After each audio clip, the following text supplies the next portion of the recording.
Mole is sacred to a huge group of people in Mexico. It's really hard to put parameters around Mexican food, and I think mole is a great example of if you just kind of go with the flow and you have your palette of ingredients, it can really go all sorts of places.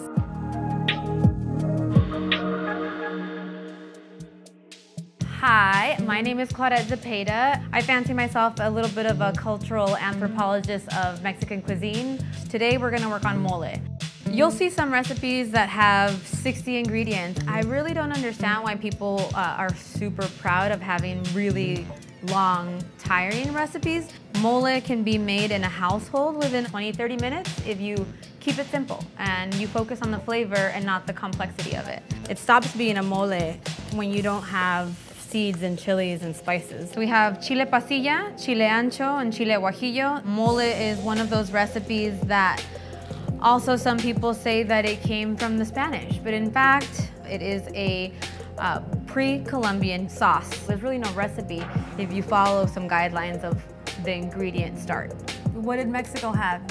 We had tomatoes, pumpkin seeds, corn, avocado leaves, we had herbs, spices, but initially, mole, herbs, chili, pumpkin, tomato. Right here, perfectly adequate mole, a sauce, a starter. And then after that, you can kind of riff all over the place.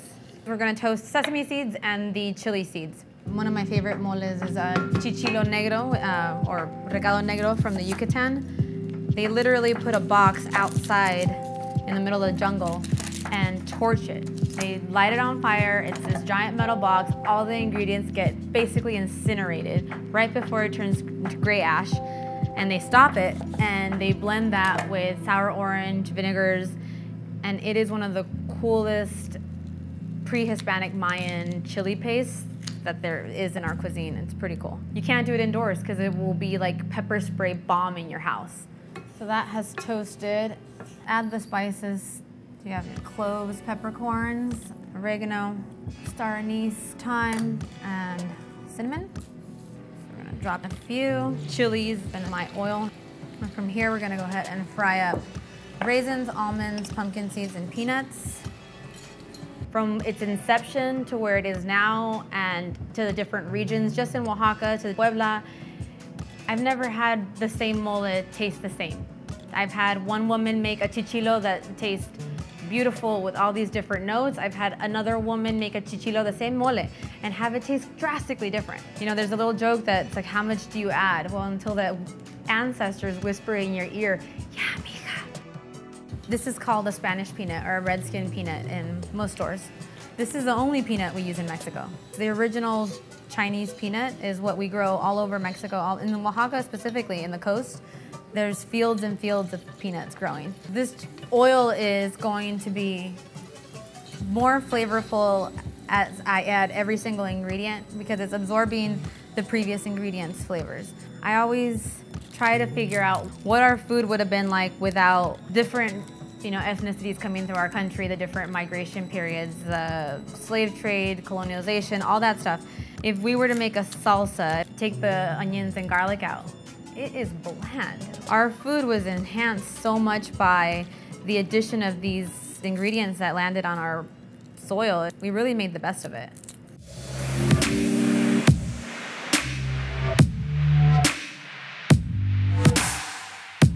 Avocado leaves, bay leaves also get toasted.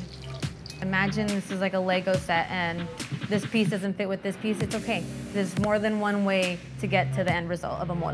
Fry up the bread before I do the tomatoes last. Last but not least, you just want to fry the tomatoes. You're not going to obviously get a color like the chili is. You just want to fry them until they get a little soft. One of my favorite moles is called chintexle. They use dried shrimp heads and dried chilies with aromatics, onions, garlic, and it is almost identical to a Chinese XO sauce. So it teaches us that there's not one thing that's unique. From region to region, in Oaxaca, in Puebla, someone's born, there's a mole. Someone dies, there's a mole. It's cool to taste them all and see like their interpretation of them.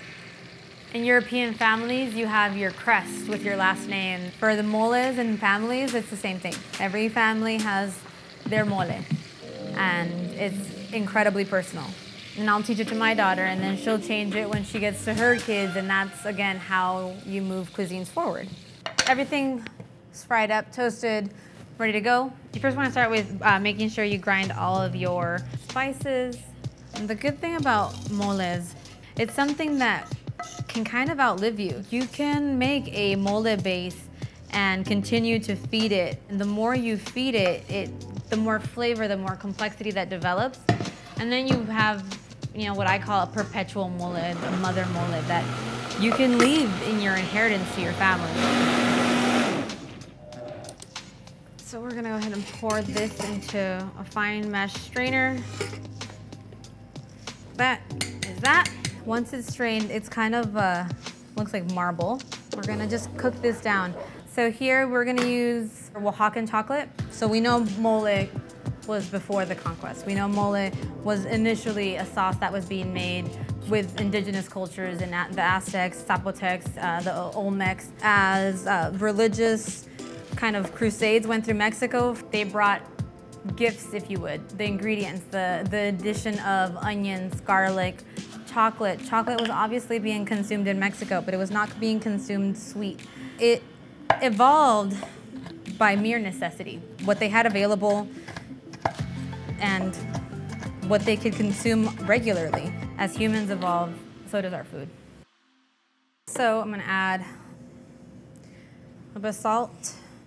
You have your silky mole that has gotten a little bit deeper in color through time and patience.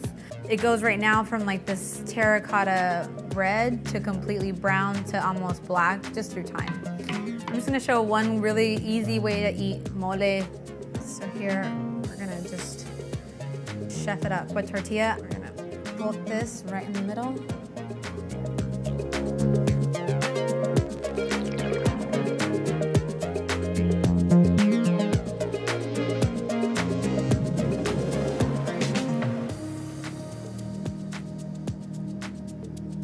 Yeah, you don't need much.